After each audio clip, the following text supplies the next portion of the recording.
भारतीय आप सभी के बीच में आज उपस्थित हूँ। आप जैसे कि देख पा रहे होंगे यहाँ पे कर्ज मुक्त भारत अभियान में जिन भी साथियों ने 31 अगस्त के बाद आवेदन किया है उन सभी को प्रमाण पत्र वितरण का कार्य किया जा रहा है।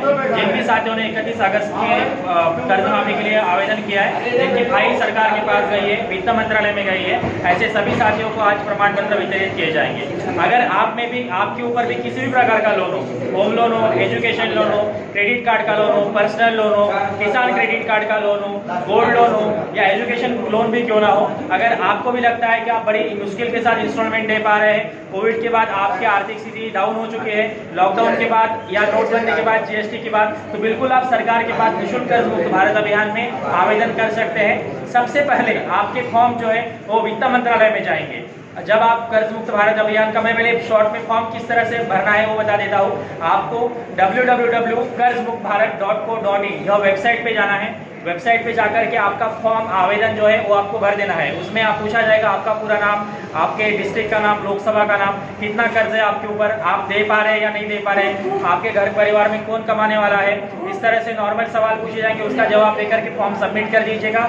हर महीने के 7 से 15 तारीख के अंदर अंदर आपके जो फॉर्म्स है वो सरकार के पास हम भेजते हैं, फिनांस मिनिस्ट्री में हम भेजते हैं और वहाँ से फिर आपको फाइल नंबर भी आता है। एक बार अगर आपको फाइल नंबर आ गया वहाँ से तो फिर आपको हम प्रमाण पत्र आप ले सकते हैं। प्रमाण पत्र आपको बैंक में सबमिट करना होता है एप्लीकेशन के साथ। आप जिस तरह से गुरुजी श्री शाहनवाज चौधरी भारतीय जी के अगुवाई में पूरे देश में निःशुल्क कर्ज मुक्त भारत अभियान चल रहा है, आप उनके पेज पर जा सकते हैं। वहाँ पे उन्होंने बताया है कि प्रमाण पत्र का इस्तेमाल किस तरह से करना है। आपको जो भी प्रमाण पत्र दिया जाएगा वो प्रमाण पत्र की जेरॉक्स के साथ आप बैंक में एप्लीकेशन कीजिएगा। एप्लीकेशन का फॉर्मेट भी हमने हमारे ग्रुप में सभी ग्रुप लोकसभा के ग्रुप में डाल दिया है और गुरुजी ने भी बताया है कि किस प्रकार से एप्लीकेशन की करना है।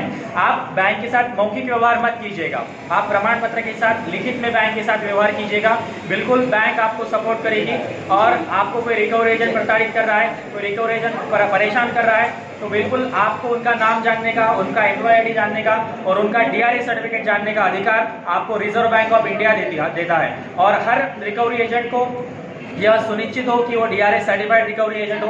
कई बार देखा गया है कि महिलाओं को, बुजुर्गों को रिकवरी एजेंट प्रताड़ित करते हैं, परेशान करते हैं क्योंकि उन्हें पता ही नहीं होता है कि आरबीआई के रूल्स एंड रेगुलेशन ही नहीं पता होते। वो आरबीआई का स्ट्रिक्टली गाइडलाइन है कि सुबह 8 बजे से लेकर के शाम 7 बजे तक रिकवरी एजेंट आपको कॉल कर सकते हैं, आपके घर विजिट कर सकते हैं। अगर इन टाइम के व्यतिरिक्त कोई भी रिकवरी एजेंट आपको कॉल करता है तो सीधा आप आरबीआई में कंप्लेंट कर सकते हैं। आरबीआई का सीएमएस पोर्टल भी अवेलेबल है, ग्रीवेंस भी अवेलेबल है, वहाँ भी आप कंप्लेंट कर सकते हैं। या जो हमारे कर्ज मुक्त अभियान के जो वॉलंटियर्स हैं, जो केंद्र प्रमुख है या हमारे जैसे जो साथी हैं, उनको भी आप कंप्लेंट कर सकते हैं। बिल्कुल उस रिकवरी एजेंट की कंप्लेंट ली जाएगी और सरकार के पास उसकी जानकारी भेजी जाएगी आरबीआई के पास कि यह रिकवरी एजेंट अपने अधिकार का गलत इस्तेमाल कर रहा है।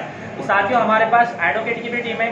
पूरे देश में 850 से ज़्यादा सेशन कोर्ट से लेकर के सुप्रीम कोर्ट तक के एडवोकेट है और हम एडवोकेट की भी सेवा निःशुल्क प्रोवाइड करते हैं। अगर आपका कोई एडवोकेट आपसे सही मशवरा नहीं कर रहा है, सही सलाह नहीं दे रहा है, तो हमारे एडवोकेट से भी आप मशवरा सलाह ले सकते हैं, जो सेशन कोर्ट से लेकर के सुप्रीम कोर्ट से तक आते हैं। हमारी सीए की भी लॉबी है। हमारा सरकार से बस इतना ही मांग है कि जैसे सरकार ने बड़े बड़े उद्योगपतियों का कर्ज माफ कर दिया है, वैसे ही सामान्य लोगों का सरकार जो है कर्ज माफ कर दे। अभी सरकार ने जो है वो बीजेपी के जो सांसद आते सनी देओल, उनका 56 करोड़ का जो कर्ज है वो माफ कर दिया है क्योंकि वो एक सांसद है। तो मैं आप प्रबोधन दिशा चैनल के माध्यम से आप सभी साथियों को पूछना चाहता हूँ कि अगर सनी देओल का सरकार कर्ज माफ करती है तो आप सभी का कर्ज माफ करना चाहिए कि नहीं करना चाहिए? बिल्कुल करना चाहिए ना।